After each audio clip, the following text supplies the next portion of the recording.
기독교 기초교리 정말로 26번째로요. 오늘은 두 주인의 죽음과 부활에 대한 말씀을 드립니다. 우리는 지난 시간에는 이제 두 주인, 두 감람나무, 두 촛대, 두 선지자에 대한 특징과 또 두 주인의 구체적인 그 사역에 대해 이제 알아봤고요. 오늘은 이제 이어서 두 주인이 죽어요. 순교하고 그 다음에 이제 부활을 합니다. 그래서 이 두 주민은 막강한 권세를 가지고 모세나 엘리야처럼 이제 그렇게 사역을 한다고 그랬어요. 그래서 관련 교절이 만일 누구든지 저희를 해하고자 한즉 저희 입에서 불이 나서 그 원수를 소멸할지니 누구든지 해하려 하면 반드시 이와 같이 죽임을 당하리라. 저희가 권세를 가지고 하늘을 받아 그 예언을 하는 날 동안 비우지 못하게 하고 또 권세를 가지고 물을 변하여 피가 되게 하고 아무 때든지 원하는 대로 여러 가지 재앙으로 땅을 치르로다. 그러면 입술에 이제 선포의 권세가 있어가지고요. 불이 떨어져라 그러면 불이 떨어지고 물이 피가 되라 그러면 피가 되고 아무 때든지 원하는 대로 여러 가지 재앙으로 이제 땅을 치게 되니까 이 땅에 있는 사람들이 견딜 수가 없는 거예요. 이 사람들의 말을. 그래서 두 주인이 그 증거를 마칠 때에 이제 부복전이 들어오는 거죠. 저희가 그 증거를 마칠 때가 뭐냐, 우리 지난 시간에 두 주인의 활약하는 기간이 나와 있어요. 1260일, 3년 반, 또는 한때, 그때 반때, 이제 이런 얘기를 하는데요.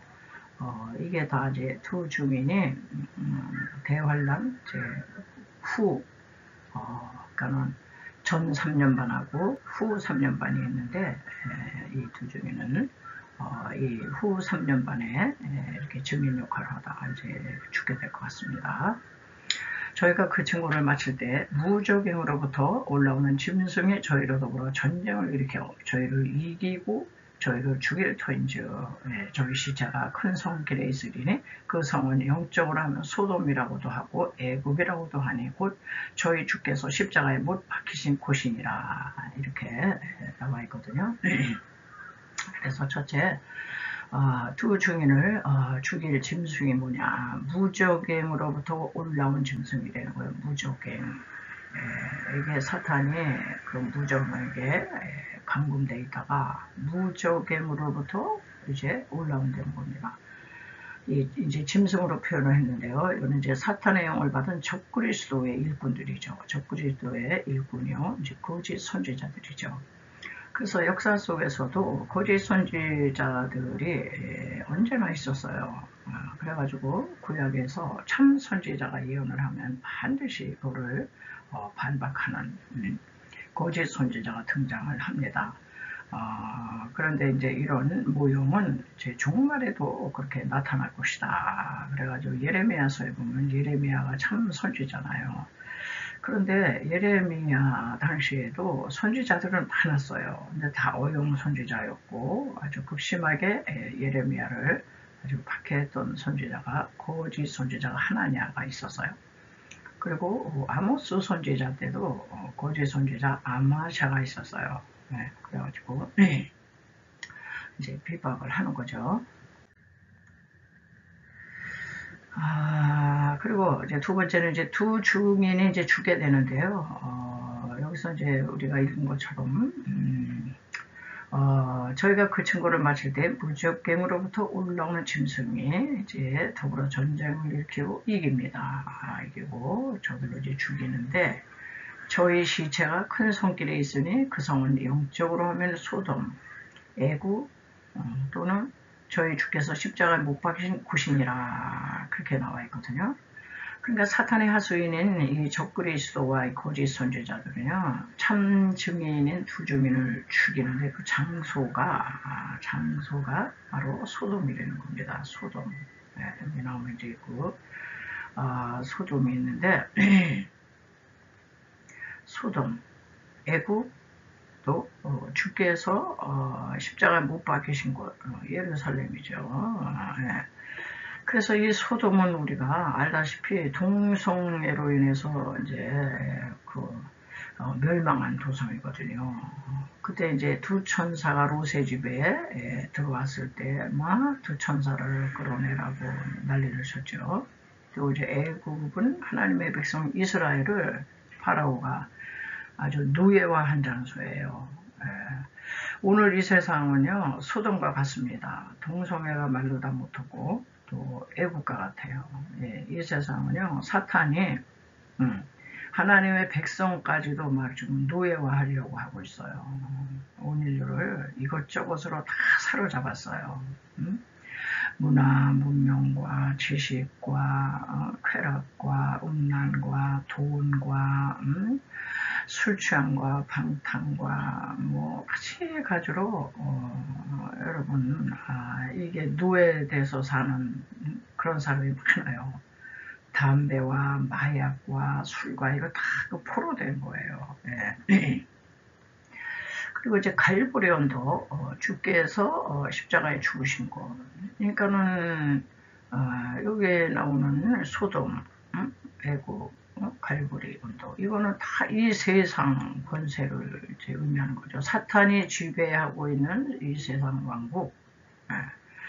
그래서 이 세상은요, 이 반기독교적이에요. 기독교를 반대해. 그리고 반하나님죠. 모든 세상 돌아가는 시스템 속에 보세요. 거기 뭐 기독교적이고 뭐 이런 게 없어요. 반기독교적, 반하나님적. 그러니까는 당연히 복음을 전하는 참 증인, 참 목자에 대해서 굉장히 아주 죽이려 드는 거죠. 비우호적이며 핍박하고 결국은 죽이는 곳이다. 우리가 이런 세상에서 지금 살고 있습니다. 근데 이게 종말 때는 이게 아주 이제 노골적으로 되겠죠. 자, 그래서 예수님의 12제자가 이제 순교한 걸 보면은 두 증인도 그 길을 걸어갔구나. 십자가의 길, 비아 돌로로사, 고난의 길, 그러나 영광의 길. 예수님의 12제자들도 한결같이 첫째 야고보는 이제 사도 요한의 형제거든요. 헤롯 아그리파 1세에 의해서 아주 최초의 순교자가 됩니다. 목이 베어서 죽임을 당했고요. 베드로는 안드레의 형제죠. 이 베드로는 십자가를 거꾸로 이제 매달려 순교한 걸로 유명하고요. 또 안드레는 사도 베드로의 형제로서 파트라스에서 나무에 매달려 순교했다. 나무에 매달려, 뭐 십자가에 매달려 그런 거랑 똑같은 거죠. 또 의심 많았던 이제 도마도요. 인도에서 복음을 열심히 전하다가 인도에서 사한 채로 화영당에서 이분을요 순교했다. 그리고 빌립은 수구디아에서 복음을 전했는데요. 87세에 아주 오래 사셨어요. 히에라폴리스에서 십자가에 이분도 달려서 순교했다. 이렇게 전해지고 있습니다. 그리고 이제 마태라는 또 제자, 마태는 세리 마태잖아요.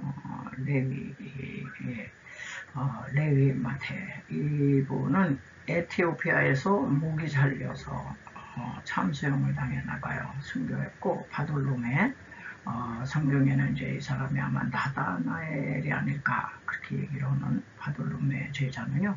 인도와 아르메니아에서 복음을 전했는데 이 카스피의 근처에서 이분도 십자가에 달려 순교했다. 그리고 또 야고보가 두 사람인데 이제 이 사람은 작은 야고보라고 그래요. 알페오의 아들로서 이 작은 야고보는 예루살렘 성전 꼭대기에서 이렇게 이제 추락시켰다 그래요. 또다 밀어서 던져진 후에 그 다음에 매맞아서 순교했다. 얼마나 악랄하게 죽이는지 모르겠어요. 그리고 열심당 시몬으로 나와 있는 열심당은 시몬은 애국과 북아프리카에서 복음을 전했는데요. 거기 이제 시리아에서 십자가의 이분도 달려서 순교했다. 그리고 10번째 유다는 다데오라고 그럽니다. 다데오, 유다, 시리아에서 이 사람은 이제 맞아서 순교했다. 매 맞아 죽었고, 그리고 사도행전에 나오는 이제 이 가룟 유다를 대신했던 마띠아라는 사람은 아르메니아에서 복음을 전하다가 십자가에 달려서 돌에 맞아 순교했더니 십자가에 매달아 놓고 이제 돌로 아마 쳐서 죽은 것 같아요. 돌에 맞아 순교했다. 유일하게 사도 요한은 유일한 생육신이에요. 사육신과 생육신이 있잖아요. 유일하게 자기 명대로 산 사람이거든요. 근데 원래는 로마의 황제가 이 사도 요한을 끓는 가마 기름에다가 던졌대요. 그런데 글쎄 안 죽는 거예요. 그래서 또 다시 던졌대요. 근데도 또 안 죽는 거예요. 그래가지고 이거는 신이 허락하지 않는구나 이래가서 살려주었다는 겁니다. 그래서 이 사도 요한은요, 사도 야고보의 형제로서 이 사람은 저기 외딴섬 반모섬의 유배, 거기 갔다가 유배시켜라. 그래가지고 반모섬에 유배돼가지고 이분은 에베소에서 평화롭게 죽었다. 반모섬에서 유배돼가지고 요한계시록 환상이 열리면서 요한계시록을 이제 쓰게 되는 거죠. 예수님의 12 제자들이 순교했잖아요. 요한 외에 요한만 이제 살았어요. 그들은 모두가 이제 십자가형, 아니면 돌에 맞고 아니면 매 맞아 순교하고 또 목이 베이거나 화형으로 순교했어요. 이 사람들이 어떻게 이렇게 순교할 수 있었을까? 여러분, 순교는 아무나 하는 게 아니에요. 그 은혜가 와야지 된다고 생각을 하는데, 우리는 이 손톱 밑에 바늘로 찔리기만 해도 아주 아파서 못 견디는 사람들이거든요. 근데 이런 거를 어떻게 당할 수 있겠어요? 이 순교를 돌에 맞고 목 베이고 이 화영장에서도 해같이 빛나는 얼굴로 죽어간 그 폴리캅이라는 주교, 어떻게 인간의 힘이 아니죠. 그러니까는 초자연적인 어떤 하나님의 강력한 그 기름 부으심, 그 아픔으로 여기지 않는 그런 특별한 은혜와 능력이 휩싸이지 않으면 이런 순교 못합니다. 그러니까 저 여러분은 겁내지 않아도 될 것 같아요. 아무에게나 순교를 하게 하시지 않죠. 예수님의 그 오리지널 12 제자들은 예수님과 동고동락을 했고, 예수님이 하나님의 아들로 이 땅에 오셔서 십자가에 기꺼이 죽으신 거, 이것도 봤고, 또 죽음으로 끝난 게 아니라 3일 만에 다시 부활한 거 목격했어요. 그리고 의심 많은 그 제자 도마에게 다 확인시켜 주시고 40일 동안 지상생활을 함께 하셨어요. 이 부활체를 가지시고. 그래서 예수님께서는 이 부활체는요, 이 벽, 문 이런 거 다 통과하는 특별한 그 육신이거든요. 그래가지고 제자들이 무서워서 벌벌 떨 때 보면 요한복음 그런 데 가보면요, 방 한가운데 언제 들어오셨는지 예수님이 딱 나타나셔가지고 너에게 평강이 있을지어다. 왜 이렇게 두려워하느냐. 나 살아났다. 그래서 이렇게 이 부활체는요, 벽이고 문이고 무슨 이러는 거를 다 통과하는 거예요. 그래서 이 제자들은 이거를 다 체험을 했어요. 그리고 부활해서 함께 생활하시다가 하늘로 승천하셨어요. 호련히. 이런 걸 다 체험한 제자들이었기 때문에 주님이 가신 그 길 내가 가야지. 난 죽어도 다시 사는데 뭘 다시 살 뿐만 아니라 영원한 생명, 부활의 소망, 부활할 거고, 아유, 거기다, 예? 천국의 소망, 천국이 있다 그러셨잖아. 천국의 소망을 아주 확신했기 때문에 기꺼이 순교할 수가 있었어요. 사단 마귀가 온 인류에게 가장 강력하게 사용하는 무기가 뭔지 아세요? 두려움이에요, 두려움. 너 그러다 죽어. 죽음의 권세잖아. 너 죽으려면 그렇게 해. 너 그러면 죽는 거야. 죽으면 너 끝나는 거야. 항상 이 죽음에 다 죽을까봐. 그래서 못하는 거예요. 아유, 그러다 죽으면 어떡해. 아유, 죽으면 그냥 부활하고 영원한 천국 가는 거지. 이렇게 돼야 되는데 우리는 부활이고 뭐 천국이고 간에 영생이고 간에 그건 이제 생각이 안 나고 당장 죽는 거. 죽음 앞에 우리 두려워하잖아요. 예? 아니, 질병 걸리면 왜 두려워합니까? 병을 못 이기면 그냥 죽는 거잖아.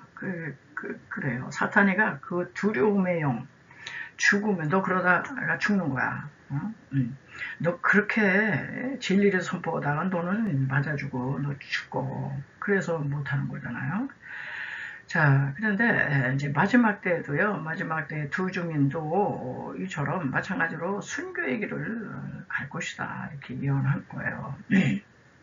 그래서 뭐 저와 여러분은 뭐 순교까지 그런 거는 우리는 이제 뭐 못하는데 이 땅에 사는 동안에 그럼 나는 복음을 받은 자로서 무엇을 어떻게 해야 될까 묵상하면서 우리는 복음의 빚진 자잖아요. 여러분 빚지고 살 수 있어요?